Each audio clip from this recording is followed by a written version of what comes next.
Et bonjour à tous, ravi de vous retrouver pour l'émission du vendredi 9 septembre 2022. On se retrouve à 9h30 avec un BTC à 20 640 $, plus 8% sur les dernières 24 heures. Le short squeeze, la remontada est enfin actée. Et j'ai envie de dire, ça nous a fait sacrément transpirer ces dernières 48 heures. Ethereum qui après être repassé sous les 1005 est de retour au-dessus de 1007, plus 6%. Et enfin, on a tout simplement tout ce top 25 qui s'anime de vert autour de plus 10% pour BCH, plus 12 pour Chainlink, plus 6 pour le croc de crypto.com. Les performances du moment sont encore et toujours du côté de Atom Cosmos, 18e place, 14,26 $. À plus 12%, on a le OKB de OKX qui nous pousse une vingtaine de pourcents sur les dernières 24 heures, 7,50% pour LTC, Litecoin. On a également la même performance pour Uniswap, 6% respectivement pour Avalanche et Ethereum classique. Et enfin, on a une dizaine de pourcents au moment où j'enregistre cette émission pour Solana et 7,50 pour Polkadot. Au niveau donc de ce qui s'est déroulé sur l'action de prix ici en 4 heures sur les dernières journées, tout simplement après une latéralisation, une consolidation dans ce qu'on appelle un range, c'est-à-dire le cours se met à plat, on ne sait pas dans quel sens ça va partir, si ce n'est que comme on est dans une trend en escalier descendant, tout simplement on s'attend à chaque fois effectivement à ce que ça le casse plutôt à la baisse qu'à la hausse. C'est ce qui est arrivé malheureusement, on est venu chercher autour de 18 500 et ça n'est pas un point bas qui est complètement au pif puisque globalement on n'était plus très loin du point bas ultime à 1000 $ près qui était intervenu autour du 18-19 juin. Donc là on fait une petite déviation autour justement de ce range qui a été cassé à la baisse et derrière ça a permis de piéger tout simplement les personnes qui ont shorté sur support et qui là sont en train de se faire tout simplement punir avec une réintégration pour l'instant gentillette on va dire de ce range. Ça nous fait aussi une très jolie déviation. Désormais ce qu'on veut aussi c'est pas juste du short squeeze, c'est pas juste du piège, on veut une remontada derrière, on veut une poussée avec un BTC qui dans un premier temps reprendrait 21 500 et ensuite il faudra dépasser les 22 000 pour espérer rallier 25 000 et etc. Comme je le disais tout à l'heure sur le Discord, un peu voilà ironiquement, ce qui serait catastrophique en termes de scénario pour les cryptos pour cette fin d'année. Alors, ça permettrait à beaucoup de sortir à bon compte pour ceux qui se sentent un peu malmenés depuis quelques mois, mais ça serait un scénario où on irait chercher 25, 30, 35 000 d'ici pourquoi pas novembre à début décembre. Et souvent aussi historiquement de ce qu'on a pu observer, que ça soit sur les marchés traditionnels ou le marché crypto, décembre, il y a beaucoup de clôtures annuelles et tout simplement de prise de profit. Ce qui, là aussi, si on se fait l'avocat du diable, imaginez un BTC qui irait chercher 30-35 000, tout le monde qui commence à s'enthousiasmer comme jamais que ça y est, c'est la reprise, enfin voilà, vous voyez la physionomie habituelle, tout le monde qui commence un peu à s'exciter sur les réseaux et tout ça, et à la fin d'année, énorme purge, on revient à 20 000, voire enfin, on vient chercher autour de cette target que certains attendaient, autour de 15 000 $.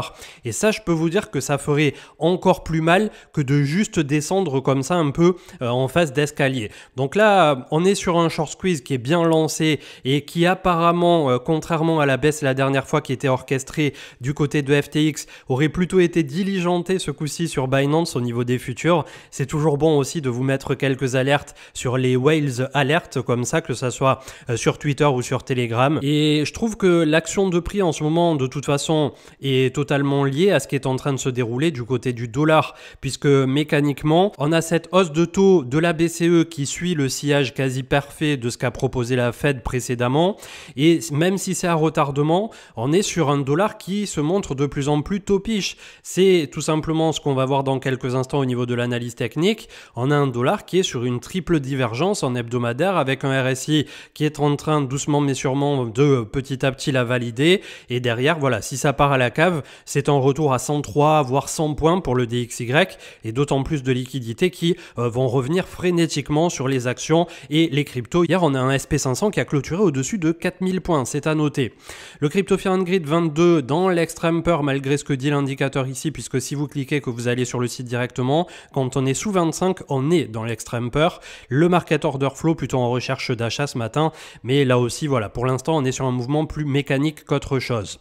DigiCycle qui mettait en avant donc la grosse divergence hebdomadaire qui est visible ici très largement au niveau du BTC.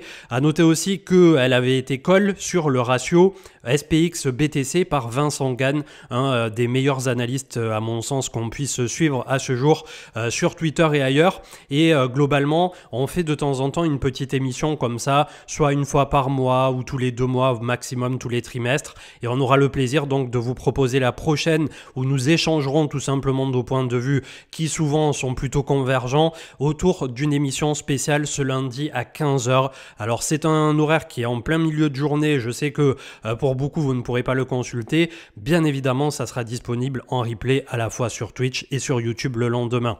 Je reviens pas donc sur tout simplement ce qui s'est déroulé au niveau de la BCE qui finalement a été plutôt salué positivement par le marché.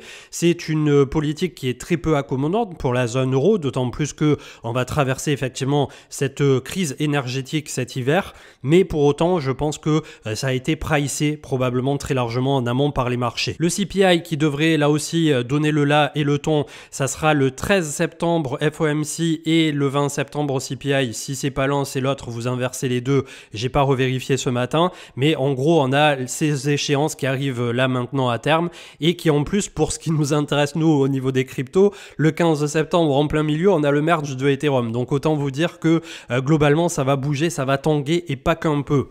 Bourse Essentielle, le trade sur les options en finance. L'autre fois, j'avais touché du bout du doigt ce qu'étaient les options en essayant de vulgariser au max pour les débutants. Vous avez là un trade bien imagé, bien étayé qui vous permet tout simplement d'y voir un peu plus clair au niveau de ce modèle de fonctionnement de produits dérivés. Suite à la keynote d'Apple, qu'on aime ou qu'on n'aime pas, il faut reconnaître le niveau absolu tant du côté des produits que de l'écosystème qu'ils ont réussi à créer au travers du temps. Une force de proposition qui va dans le sens de l'utilisateur via toute cette émotion, envie qu'ils arrivent à susciter. Et même si là, voilà, j'avais illustré ça avec un graphique d'analyse technique tout simplement qui était proposé par Crypto Yoda et sur lequel on est sur un petit support intermédiaire à 150-155 $ pour Apple. Ceux qui sont rentrés précédemment sous les 130, c'est encore mieux bien évidemment, mais au long terme, ça en fait une des entreprises les plus solides, si c'est pas la plus solide au monde. Je pense que malgré la hausse des prix avec l'inflation, toutes les pièces qui deviennent de plus en plus rares, on va quand même en avoir encore et toujours qui seront vendus par camion. Et voilà, ça en fait une boîte qui est quand même assez extraordinaire. Et comme le soulignait Foodress ici sur un trade en anglais, tout simplement, là aussi j'en reviens au fait que c'est pas pour être pro Apple ou pro quelque chose ou machin, on exclut toute conviction ou non du débat dans les paroles que je peux pousser ce matin, mais globalement, pour les cryptos, il nous faudrait effectivement, et la blockchain, des interfaces qui soient aussi claires que du Apple, qui soient aussi simples que du Apple et qui aussi suscitent cette envie, cette émotion qu'arrive à susciter une simple keynote d'1 heure, 1 heure et demie. Pour ceux qui l'ont suivi, eh bien vous saurez de quoi je parle, je pense. Pour ceux qui détestent Apple, eh bien voilà, vous passez peut-être à côté de quelque chose qui d'un point de vue marketing est assez génial quand même et même les haters, je pense, le reconnaîtront par rapport à Apple. Dans tous les cas, on est sur quelque chose qui peut montrer une certaine voie, à la fois pour l'interface utilisateur, l'UX, l'UI et globalement la façon dont on peut amener quelque chose qui petit à petit se simplifiera au max pour l'utilisateur final. Et par là, je veux dire qu'on n'est plus à se soucier de si on va se faire pirater son MetaMask ou non, si on va utiliser la bonne adresse et la bonne blockchain ou non, d'avoir une adresse qui sera validée automatiquement et de ne pas pouvoir se gourer dans les caractères au moment où on copie-colle notre adresse. Plein de petits trucs comme ça qui petit à petit feront qu'un jour ça devienne une évidence et pas quelque chose auquel on ait besoin de réfléchir plus que de cliquer un seul clic sur son téléphone pour pouvoir faire une transaction simplifiée entre personnes ou entre entreprises. Donc vraiment, il y a des idées là-dedans à creuser, je suppose, que ça soit pour les développeurs de projets, que ça soit pour ceux qui veulent lancer un projet crypto. Et c'est quelque part un marketing un peu, voilà, qui avait été parfois reproché notamment à des projets comme Elrond, mais qui, moi, à ce jour, a été un des meilleurs marketing, je suppose, qui a été proposé dans la sphère et l'écosystème crypto, puisqu'ils ont su fédérer, ils ont su fidéliser et surtout ils ont su donner envie aux gens et c'est quelque chose que je respecte profondément. L'euro, donc la BCE, je reviens pas dessus. On avait hier l'émission avec Marc, donc qui est disponible sur YouTube. N'hésitez pas à aller la voir. Une belle overview et notamment autour de Ethereum, de A à V, un peu de protocole comme d'habitude. C'était pas une véritable revue DeFi ce coup-ci, mais on était voilà sur quelque chose où on met un peu plus les mains dans le cambouis et surtout il donnait tout simplement 6 stratégies autour de Ethereum et du merge. Vous avez un thread, donc tout ce qu'il faut savoir sur le merge par From Zero to Decay, je vous invite également à le consulter. Toujours sur le même utilisateur et ça c'est plutôt cool aussi puisque pareil c'est lors de la keynote que finalement c'est apparu comme une évidence mais j'espère que ça va devenir la normalité plus tard. Il y a beaucoup d'attaques de type SIM swap ou par SMS dans la crypto qui tout simplement sont là pour essayer de vous dérober vos fonds derrière. Alors le SIM swap, pour vous faire un résumé très court, ça se passe souvent plutôt aux États-Unis qu'en Europe ou en France où c'est un peu plus dur d'essayer de faire changer le numéro comme ça sans avoir la carte d'identité ou de pouvoir usurper directement l'identité d'une personne. Mais globalement, aux États-Unis où il y avait bien moins tout simplement de vérification, il suffisait d'appeler l'opérateur, de dire oui, je m'appelle John Doe et derrière, ça y est, on vous envoyait une nouvelle SIM avec le numéro et tout, c'était complètement aberrant et il y a des personnalités publiques crypto qui se sont fait voler des sommes mirobolantes comme ça.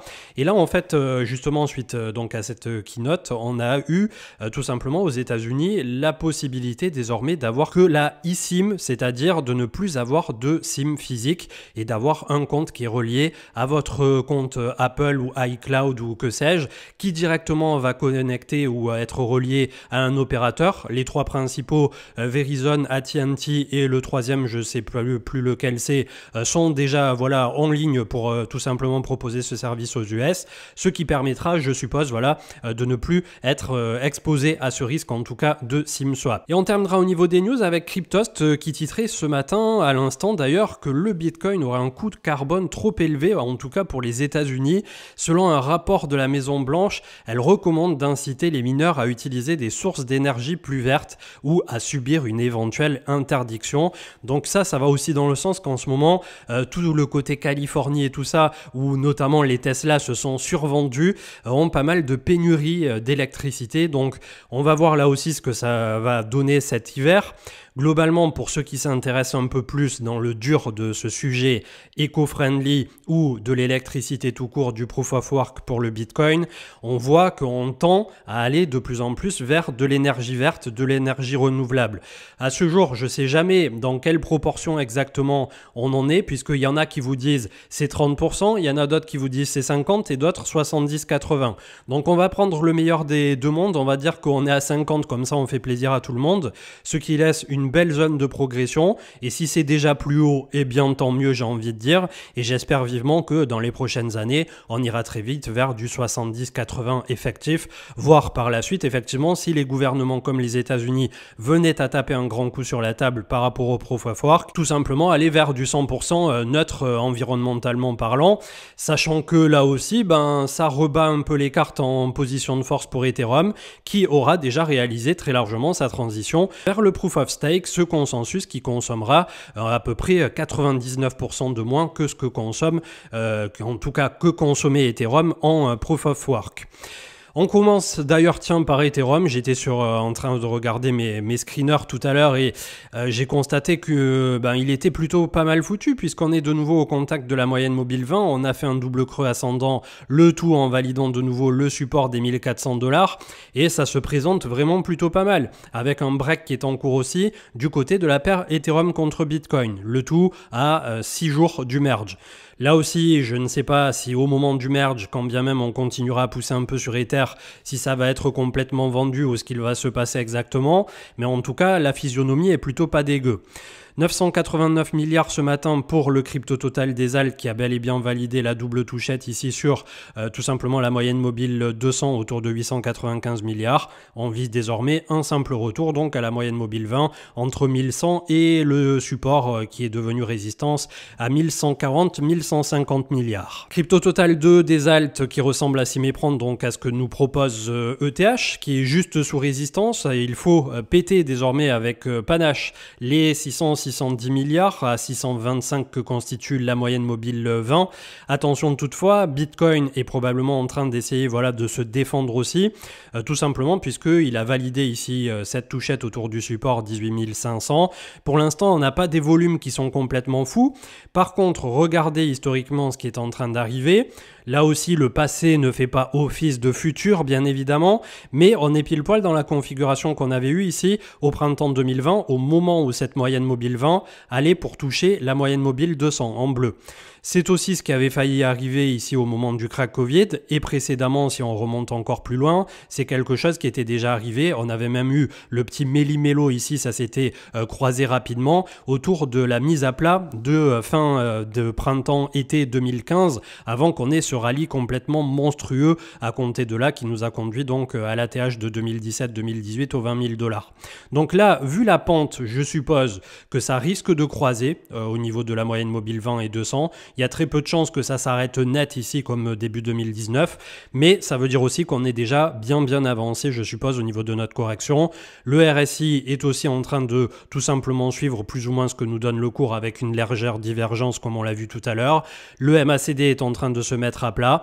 On n'a toujours pas de véritable envie sur Bitcoin. Il nous faut désormais des achats, des vrais acheteurs qui se positionnent et qui supportent le cours et où l'ensemble des autres qui jusque-là étaient short vont se dire bon, maintenant le consensus est en train de switcher, on va tous repasser aussi à l'achat puisqu'il y a plus à aller gratter à la hausse qu'à la baisse, mais pour l'instant ça n'est pas arrivé, je pense pas en tant que tel. Le SP500 qui clôture donc au-dessus de 4000 points, 4006 pour être précis, ça reste gentil pour l'instant, il faudra reprendre au passage les quasi 4200 points pour le SP500 et pour le moment, voilà, il faudra aussi surveiller le fameux dollar dont je vous parlais tout à l'heure, qui est en train potentiellement de nous offrir un certain essoufflement pour ne pas dire top. Ça fait quelques temps que je vous en parle de ça en vous disant ça monte mais sans réelle envie, le tout en étant extrêmement divergent RSI et quand on dézoome, on a fait quelque chose d'extrêmement parabolique. Donc un premier retour à la moyenne mobile 20 c'est 105.6, un retour au support inférieur c'est autour de 103 et la borne basse du range qui est autour du range précédent en tout cas, qui devrait constituer là un support de choix autour de 100. Donc ça nous fait quand même un retracement qui est assez conséquent, sachant que là en ayant perdu à peu près 1% sur le DXY, vous avez vu on reprend rapidement des 10% et compagnie sur les cryptos, donc puisse-t-il continuer ainsi, j'ai envie de dire, et ça devrait plutôt pas mal se passer du côté des cryptos. Je vous passe AAV puisque ce matin je regardais ici au niveau de la construction et même si elle n'est pas très belle, pas très lisible, on pourrait y voir ici un début de épaule tête-épaule inversée avec une cassure qui adviendrait autour de 112 à 115, 116 $.